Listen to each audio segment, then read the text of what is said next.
Pakinggan natin ha. Pasa kami ng rejoinder para Ay hindi ito yun. sagutin yung batay dun sa kanilang counter affidavit na ginawa. Kahapon sir kasi nag-file ulit ng cyber libel si former Senator Trillanes. Sabi niya kasi paulit-ulit po yung kasinungalingan. Ano po yung reaction nito po dito? Ano yan? Hindi ko lang, sa mga Marines, no? Siguro pang siyam na kaso na nila yan. Alam mo yung final kahapon, hindi ko alam yung nature, pero di ba ang involved doon, Senator Dante Marcoleta at si Senator Cayetano. Yun ay mismo isang pagdinig doon sa hearing na ginawa ng Blue Ribbon. Kung yun man yung kinaso niya. So sa akin parang now, parang hindi tama. Dahil dapat malaya natin malaman yung katotohanan, malaya natin malaman kung ano yung mga sinasabi ng mga Marines, at talagang imbestigahan. Ang nangyari, tulad ngayon, nahinto na naman. Hindi Dahil yan. nagbalik naman ang grato ng Blue Ribbon Committee, wala na naman. Doon sa mga binanggit nila nung nakaraang Blue Ribbon Committee, isang beses na naman sila nantahan. Pagkatapos nun, parang presko na lang yung sa amin eh.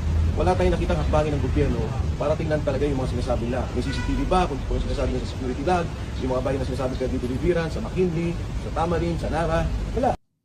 Ayan, eto, tinuturuan niya pa si Senator Win Gatchalian dito eh. Tigas na mukha eh, no? Kung ano yung dapat gawin ni ano, dapat daw, hindi, iyaan nyo na kung yung, yung ano daw, yung legit ba o hindi. Ang mahalaga, kung ano yung konteksto ng sinasabi nila, patay, ayop na yun. Vera, ibang kumpanya pa namin yun. Yan. Yung Cliff Point, yun yung kumpanya na may-ari ng establishmento. So meron kang building, ikaw yung may-ari, may mga lessor ka, o mga lessee, mga nagre-renta ng mga lugar mo. Isa doon yung KTV, yung Chicago, nandun yung 7-Eleven, nandun yung ibang opisina, nandun din may mga restaurants doon sa lugar na yun. Maraming opisina. So itong mga binabanggit. Pero alam nyo, no? Ako, hindi ko ano to eh. I really wonder if mailulusot to ni ano, ni Mike Defensor. Pero ikaw, no? Makukulong yung asawa, anak mo, tsaka ikaw.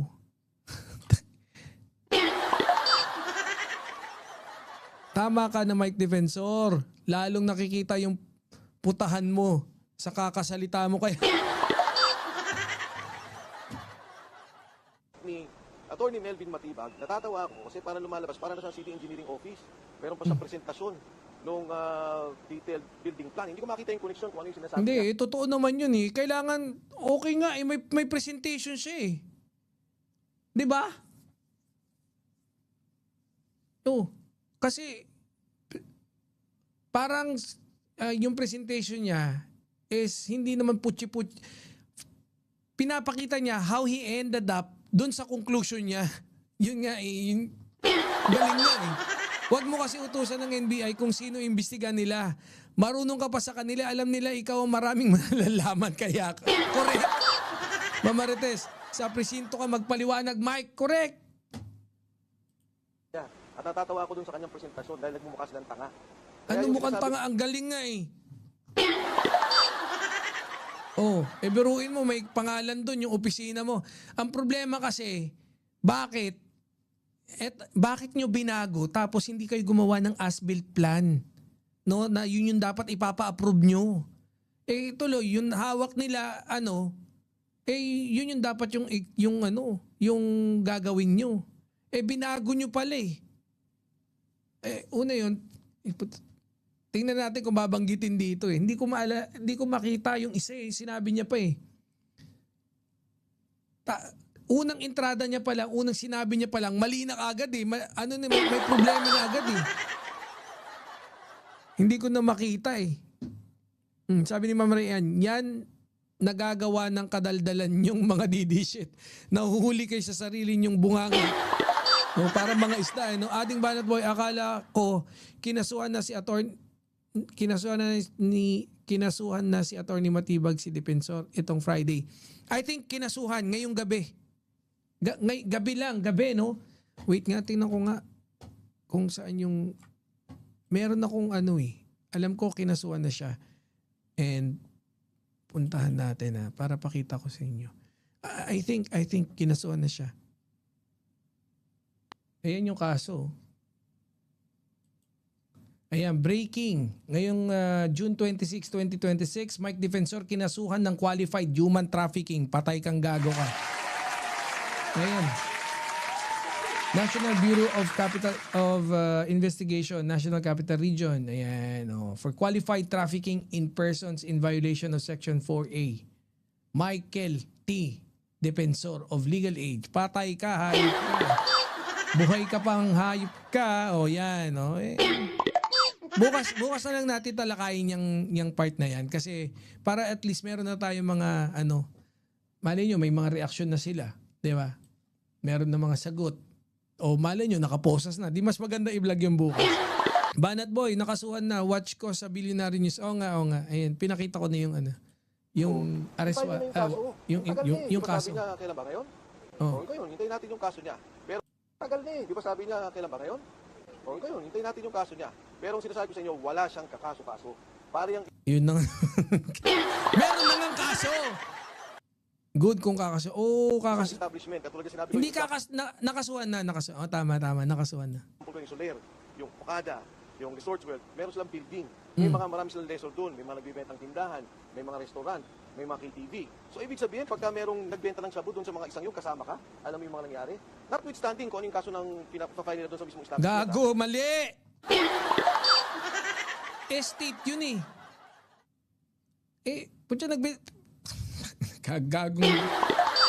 Ito, bopol din mag-example tong hayop na to. Ang pinupunto ko lang, kami lang yung sa establishment. At pinipilit ni Director Matibag yung kaso niya para non-bailable case para hindi kami ay makulong at mapatahimik. Dahil kung titingnan mo yung ginagawa ni Matibag, pinipilit niyang ihinto ang lahat ng investigasyon doon sa korupsyon. Wala siyang naitulong kahit sino. Anong pilit na iniihinto? Meron kasi kayong anomalya dun sa location na yon. Kaya yun ang iniimbestigahan. Kung anong darating sa opisina nila, yun ang kanilang iimbestigahan. Huwag kang masyadong epal ka rin eh. Kahit anong dugo o pawis para malaman yung korupsyon sa ating bansa. Pagkos, ang ginawa pa niya, pumunta siya ng Senado para sira. Sabi ni UC Claire. Good morning, ikaw pala si Banat Boy. Parati kita naririnig kay Tony Claire. Kaya nga. Totoo ba? Ako si Banat Boy, mandirigma. Mukhang stress na si Mike Diferensya. Mukha nga, kawawa din eh. Yung mga sundalo. Wala siyang ginawa doon eh. Kundi to hit the credibility of the 18 soldiers. Diba? Wala siyang ginawa at sinabi kundi sabihin na dishonorable to, may kaso to, may ganito. Wala nang kailangan ng patunayan eh. Dahil si Saldico mismo, sabi nila ang mastermind na... Hindi rin. Mali ka rin eh. Ayaw niya... ini-interview. Tinatanong isa-isa. Pero, una, ayaw magbigay ng affidavit ng pa-isa-isa. Isang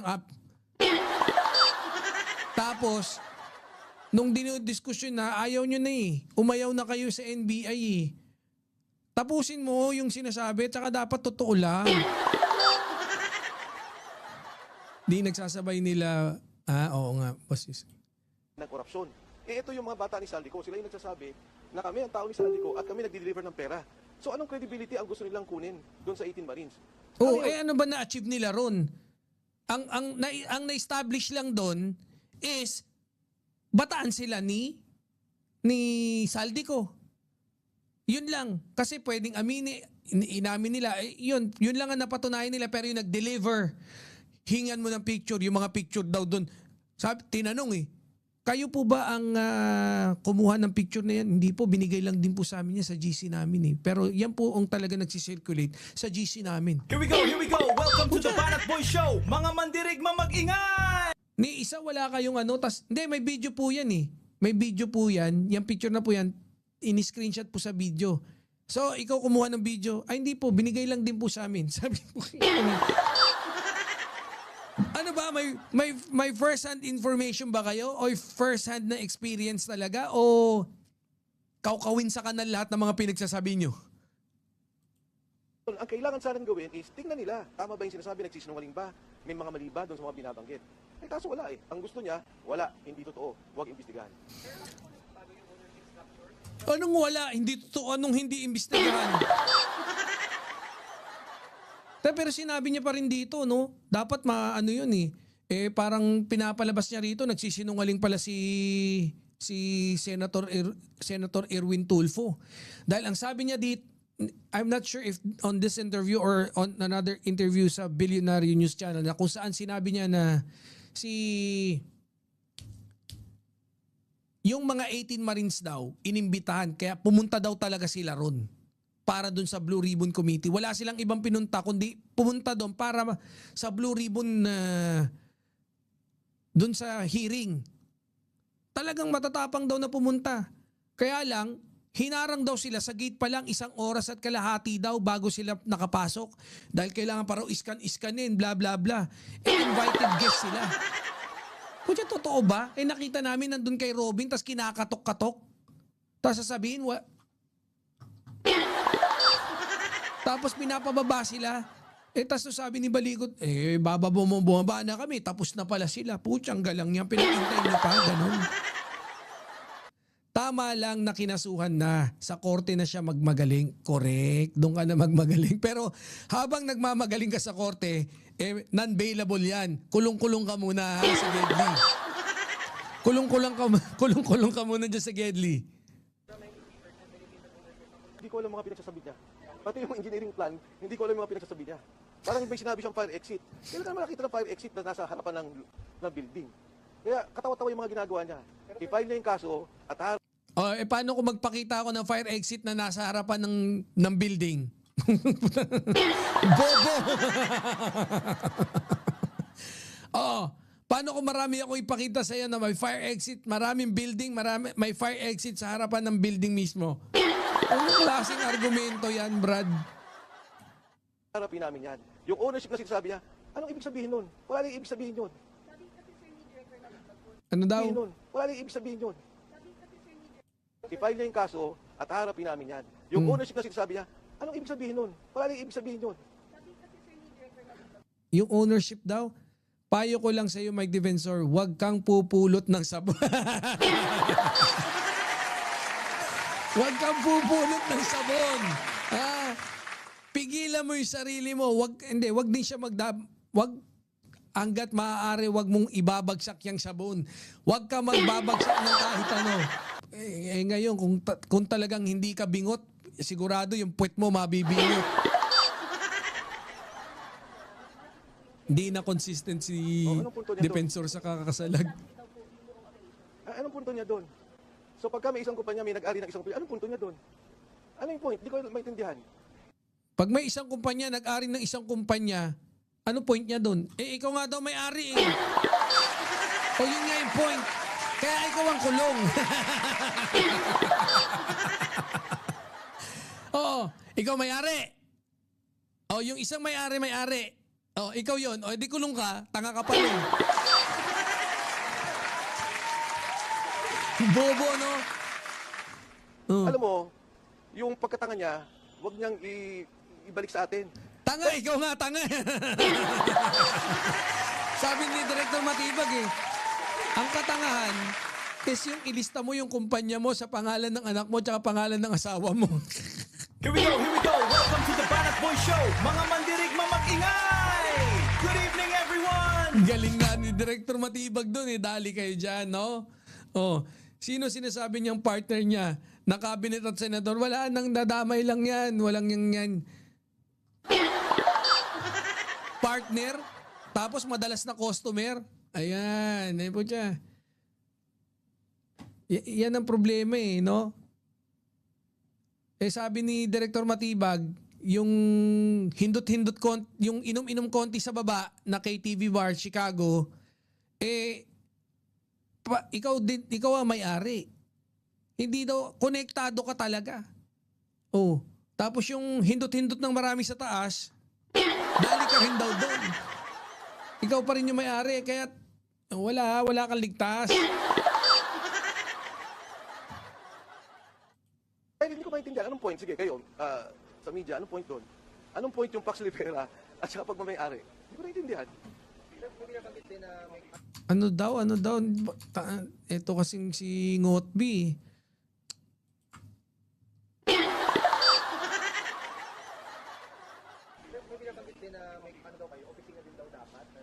Anong point niya? Anong point niya doon? Kung ang opisina ng ASEC, inilipat sa second floor, lumipat dito sa... Anong point niya doon? Hindi ko maintindihan So ano yung ownership mo na? Anong point niya doon? Oh, anong point niya doon? Parang tanga no, nagmamaang-maangan.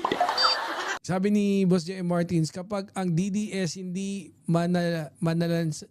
manalo sa argumento or legal na paraan, puro ad ho na lang, correct. Oh, litaw na litaw eh. No, Boss J.M. Martins, yung mga patanga-tanga niyang sinasabing ganun. Alam nga naman, di niya alam ang mga activities ng mga tenants niya sa nangyayari sa mga establishments sa building. Eh, sinabi niya na nga eh. May isang senador doon na laging pumupunta ron. Alam niya nga na laging pumupunta eh. Alam niya laging humihindot-hindot daw doon eh.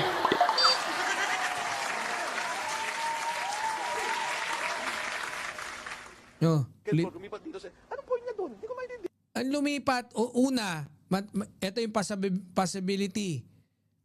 Nagkaroon ka ng amendments dyan sa, or nang ni-revise mo yung, dapat, yung proposal nyo, no, sa building permit, nag-iba. So, hindi, una, pwedeng bakit, may tanong, ba't hindi nyo binago dun sa as-built plan, or bakit, may permit ba kayo na talagang dapat yung baguhin? Pangalawa, doon nakapwesto yung opisina mo eh. Sa mismong, tama ba? Sa likod nga raw ng stage eh. Sagutin mo lang ang report ni Director Matibag, hindi yung may ad hominem ka pa. Halatang guilty ka, putik ka. Hindi, wala na, naubusan na eh. Yan eh. So ano yung ownership muna? Anong point na doon?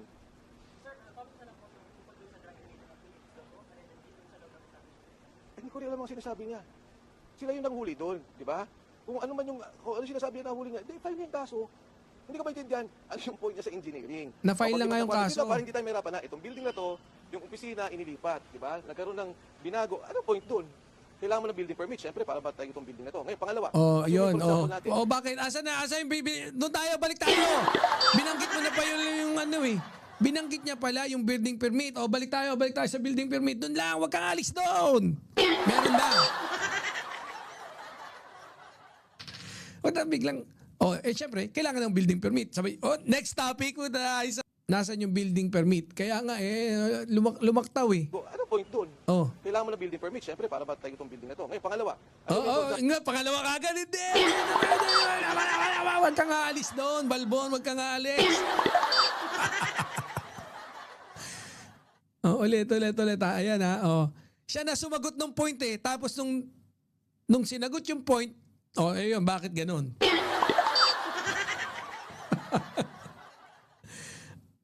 Point niya sa engineering. Ano point sa engineering? Para hindi tayo mahirapan na itong building na to, yung opisina inilipat.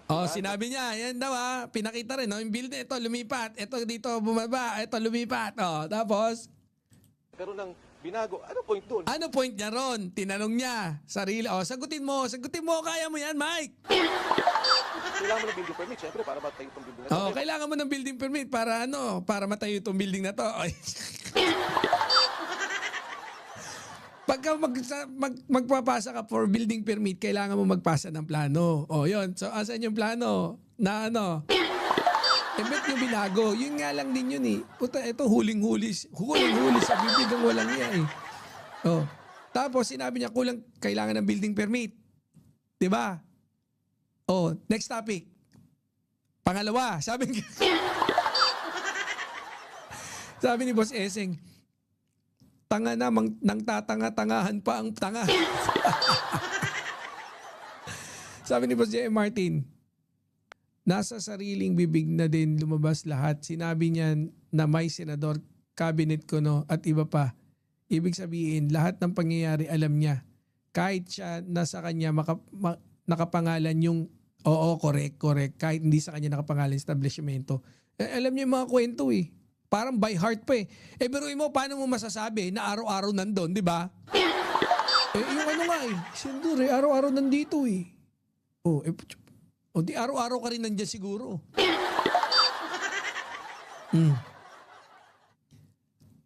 Hindi maganda sa pag i-explain ang buwisit. Halatang kinakabahan, sabi ni Boss Nando. Assuming for example natin, At isang establishment isa yan. na lang ha. Oh, Siyempre, para ba tayo itong building na to? Ngayon, pangalawa, assuming ayan for na. example natin, Ulitin isang ko lang dun, ha. na inilipat, Oh. diba? Nagkaroon ng binago, ano point dun? Kailangan mo ng building permit, siyempre, para ba tayo itong building na to? Ngayon, pangalawa, assuming oh. Ano eh, alam niyang may sagot eh, kaya sinagot niya na rin. for example natin, yung isang establishment yan, binili ng isang korporasyon, o may bumili, ano na ngayon ang naging, ano ngayon ang pinupunto niya? Oh, binili. Eh ano ngayon? Hindi ba importante 'yun na malaman natin kung sino talaga yung may-ari? Kung binili ng korporasyon, ilatag natin kung nasaan yung mga dokumento, proper na dokumento na kung saan talaga nabili nga ng may-ari, na hindi na kayo yung nagmamay-ari noon. Na kagaya ng claim nyo, papatunayan nyo lang naman eh. Ba't masyadong ang kabado?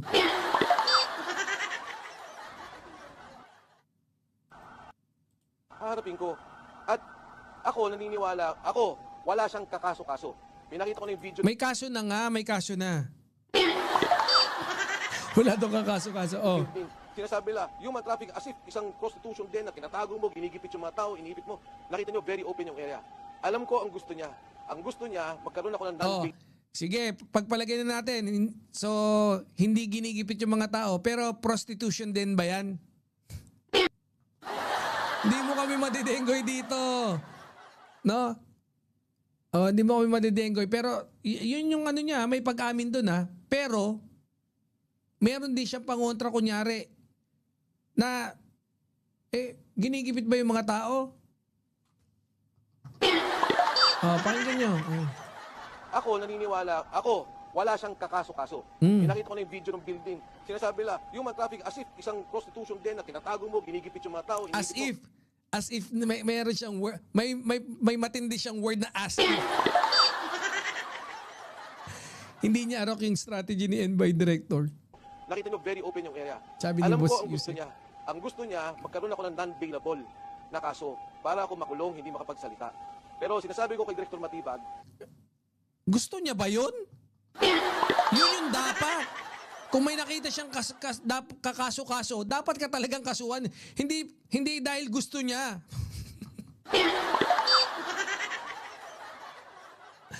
Oh, hindi dahil gusto niya. Talagang yun eh. Yun talaga may nakakita siya ng probability. Ngayon, yung korte na bahala mag-decide kung talaga nga may probability. pwede niyo akong makulong, pwede niyo akong tigilan magsalta, pero ang Pilipino, patuloy na nagagalit. Patuloy na Hindi, kami naman okay kami. Pilipino rin ako, tapos okay naman kami. Hindi kami galit. Actually, happy nga kami. hostisya. Patuloy na sinisigaw na ayusin yung korupsyon. Hindi ako ang problema nila. Ang problema nila ay yung hindi nila pag-address sa problema ng korupsyon sa ating bansa. Tumigil ka nga, Mike Defensor. Eto guys lahat ng kaguluhan na yan ngayon. Lahat. Simula nung lumabas yung Gutesa, lahat. Simula nung lumabas yung 18 Marines, lahat. Pwede niyong isisi kay Mike Defensor. Diba? Yung barilan sa Senado, konektado rito yun. Sa 18 Marines, di ba? Yung Blue Ribbon, yung gulo sa Senado, gulo sa Kongreso. Ngayon yung kaguluhan ng mga Pilipino tungkol dyan sa mga kabulastugan at kasinungalingan ng 18 na kargador. Lahat pwede isisi sa iyo. Simula lang nung nagpakita ka, yung busangot mo muka, nagkandaleche-leche na yung Pilipinas. Ngayon mo sabihin na hindi ka dapat sisihin, hayop ka.